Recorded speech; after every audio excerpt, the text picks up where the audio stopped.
যেদিন মন ভালো থাকে, কাজ করতে ভালো লাগে, সেদিন সকাল থেকে সারাদিন মনে হয় যেন শুধু কাজই করি। আর যেদিন কাজ করতে ইচ্ছা করে না, সেদিন কোনো কাজই করতে ইচ্ছা করে না। মাঝে মধ্যে আমার সাথে এরকম হয়। সো হ্যালো এভরিওয়ান, আসসালামু আলাইকুম। সবাই কেমন আছেন? আলহামদুলিল্লাহ আমরা অনেক বেশি ভালো আছি। এই তো সকালে ঘুম থেকে উঠে ভিডিওটা শুরু করছি। আর আমাদের সকাল মানেই হচ্ছে 10টা সাড়ে 10টার সময় সকাল হয় ঘুম থেকে যখন উঠি। আর এই তো ঘুম থেকে উঠে আমি একটু ফ্রেশ হয়ে নিলাম, তারপরে রুমের জানালাটা খুলে দিলাম। জানালা খোলার পরে কিন্তু আমার রুম থেকে সুন্দর একটা ভিউ পাওয়া যায়। জানালাটা খুললেই বেশ সুন্দর খোলামেলা পরিবেশ, আর দূর থেকে দুইটা ফুল গাছ দেখা যায়। মানে লাল ফুলটা এত সুন্দর ফুটে আছে, দেখতে বেশ ভালো লাগে। জানালাটা খোলার পরে বেশ সুন্দর হালকা হালকা বাতাস আসতেছিল, বেশ ভালোই লাগতেছিল। হালকা হালকা রোদও ছিল। এখন এই তো বিছানাটা গুছিয়ে নিব। ঘুম থেকে ওঠার পরেই মানে মেন যে কাজটা করতে হয়, শুক্রবারে একটু বেশি লেট করে মানে বিছানাটা গুছানো হয়, যেহেতু আমি একটু তাড়াতাড়ি ঘুম থেকে উঠে পড়ি আর তারা বাপ বেটি ঘুমিয়ে থাকে। তারা ঘুম থেকে ওঠার পরেই তারপর বিছানা গোছানো হয়। আর এখন এই তো নাস্তা করে নিব। নাস্তা করে তারপর চলে যাব রান্নাঘরে দুপুরে রান্না বান্না করতে। বন্ধের দিনগুলোতে একটু তাড়াতাড়ি কাজ করতে হয়, আর যেদিন পুরুষ মানুষ বাসা থাকে সেদিন যত তাড়াতাড়ি কাজ করি না কেন, কাজগুলো যেন আগাইতেই চায় না। মানে তাদের এটা লাগে ওটা লাগে, এটা দাও ওটা দাও, মানে তাদের পেছনে যে কত সময় চলে যায়। তো এদিকে কিন্তু মাংস রান্না করার জন্য আমি পেঁয়াজটা ভালো করে ভেজে তার মধ্যে আদা রসুন বাটা, এখন এই তো গুঁড়া মশলাগুলো দিয়ে খুব ভালো করে মশলাটা কষিয়ে নিব।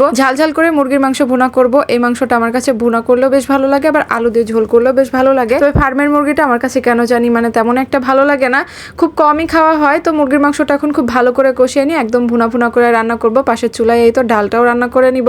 অর্ধেক রান্না বান্না করার পরে আমার জামাই বলতেছে সে নাকি দুপুরে খাবে না, বাইরে খাবে। বাইরে নাকি তার একটা দাওয়াত আছে। কেমনটা লাগে বলেন? মানে শুক্রবারের দিনে কেন জানি বাসায় একা একা দুপুরে খাইতে ইচ্ছা করে না। রাত্রে কিছু ফল নিয়ে আসছিল, সেগুলো ভালো করে গুছিয়ে রাখলাম। এদিকে কিন্তু আমি অফ ক্যামেরায় রান্নাটা কমপ্লিট করে নিচ্ছি। একদম ঝাল ঝাল করে মুরগির মাংস ভুনা, সাথে পাতলা করে ডাল। অনেক বেশি মজার একটা খাবার। তো যাই হোক, এদিকে রান্না বান্না কমপ্লিট করে এখন ঘর বাড়ি সবকিছু ভালো করে পরিষ্কার করতে হবে, গুছাইতে হবে। এদিকে সোফাটা ভালো করে পরিষ্কার করে নিতেছিলাম। সোফার এই কাপড়টা যে কতবার সরে আর কতবার গুছাইতে হয় তার কোনো ঠিক নেই। ফোমের এই সোফাগুলো কিন্তু প্রচুর পরিমাণে ময়লা টানে। মানে ভেলভেটের কাপড়গুলোতে এমনিতেও খুব বেশি ময়লা হয়, মাঝে মধ্যে কাভার পরিয়ে রাখা হয়, আবার কাভারটাও নোংরা হয়ে গেলে এভাবে আমি বিছানার চাদর বিছিয়ে রাখি। যেহেতু বাসায় ছোট বাচ্চা আছে সেজন্য এভাবেই রাখতে হয়। আর এই সোফাগুলো পরিষ্কার করাও কিন্তু অনেক বেশি কষ্টের। দেখতে ভালো লাগে কিন্তু যে পরিষ্কার করার ঝামেলাটা অনেক বেশি। আর এগুলো কিন্তু নিজেরা ভালো করে মানে ডিপ ক্লিন করা যায় না, সেই জন্য আরো বেশি সাবধানে রাখতে হয়। আজকে কেন জানি সকাল থেকে সব কাজগুলো করতে অনেক বেশি ভালো লাগতেছিল, মনটাও ভালো ছিল, সেই জন্য সব কাজ করতেও ভালো লাগতেছিল। দেখবেন যেদিন মন ভালো থাকে, শরীর ভালো থাকে, সেদিন মানে সারাদিন কাজ করলো তেমন একটা খারাপ লাগে না। আমার সাথে তো মাঝে মধ্যে এমন হয়, মাঝে মধ্যে সারাদিন কাজ করতে ইচ্ছা করে, আবার মাঝে মধ্যে কোনো কাজই করতে ইচ্ছা করে না। মানে শুয়ে বসে থাকতে ইচ্ছা করে, একদম আলসেমি লাগে, কোনো কাজ করতে ভালো লাগে না।